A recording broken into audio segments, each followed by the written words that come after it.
Então, eu ganhei uma slime. E eu escondi uma bonequinha dentro das LOLs. E eu vou tentar adivinhar com vocês. Vocês vão ter que adivinhar. Se vocês acham que são a LOL, uma LOL que tem um negocinho aqui. E o cabelo dela é rosa. E ela tem olho rosa de grit. O cabelo dela é rosa com grit. Não é grit, é glitter. Com glitter. Vocês... Ou pode ser uma LOL com coisa assim, com cabelo bege, laranja, não sei.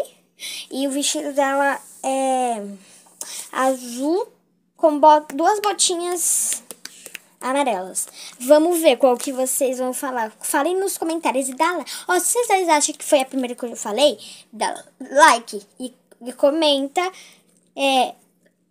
primeira boneca. Se vocês acham que é a outra, vocês